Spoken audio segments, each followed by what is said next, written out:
Okay, let's do a thought experiment. Stay with me here. Let's say you had a job at the White House where you were in national security. You naturally had access to classified information in the course of doing your job at the White House. And then you either accidentally or intentionally took some classified documents home or maybe to another office. In one scenario, hundreds of classified documents were found. In the other, about a dozen classified documents were found. Putting the numbers aside, it turns out in both scenarios, some of those documents included classified information about foreign intelligence. Both scenarios are not good. Those classified documents should have been returned to the White House and then sent to the National Archives when your White House work ended. But whether by accident or on purpose, it happened. So now what? Either the National Archives realizes that some documents are missing and asks you to return them, or a colleague discovers them at your office, stowed away with some other personal items. Now, you have two choices if you find the documents yourself. You can tell the National Archives, or you can wait until the National Archives comes to you to request them. You can voluntarily hand over the documents and cooperate, or you can ignore multiple requests. You can refuse to hand them over. And then you can hand over some of them, but not all of them, and drag on the process for roughly a year and a half. And then you can continue to fight to give them back for so long and so hard that the FBI has to go to court to obtain a search warrant to execute on your home because you refuse to just give them back. Which, of course, brings us to today's news that a lawyer for President Biden discovered a dozen classified documents dating from his time in the Obama administration. The documents were found on November 2nd at an office Biden used in D.C. after leaving the White House. Attorney General Merrick Garland has assigned a U.S. attorney in Chicago, one appointed by Donald Trump, to investigate this matter.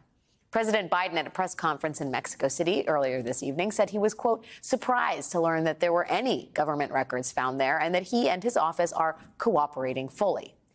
Contrast that with former President Trump, where the National Archives asked him multiple times for documents it realized were missing. Trump strung them along for months. The saga came to a head in August when the FBI took the extraordinary step of executing a search warrant on Trump's Florida home, leading to Trump being investigated for possible obstruction, possible violations of the Espionage Act, and destruction of records.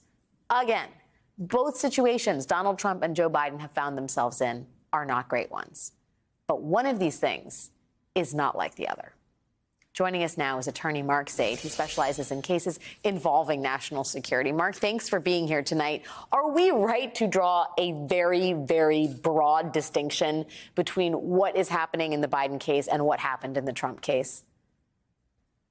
No, you're not wrong at all. And you laid out all of these facts, and you didn't even lay out all of them because you'd probably have to take up your whole program to indicate the differences that led to why the FBI had to execute a search warrant and why these two cases are not like one another. And neither of them are good cases. But if President Trump and his legal team had acted the way so far we've seen the Biden team act, there would be no legal issues for Donald Trump. Nobody would have said anything about it because it would have been just looked at as not a good situation, but frankly, somewhat commonplace, not to the extent it was, but the mishandling of classified documents happens all the time, rarely criminal, almost always administrative in nature. And it was only because of the specific facts in Donald Trump's case that you laid out with respect to obstruction in particular, involving himself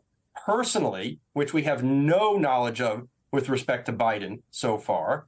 That's what makes the difference.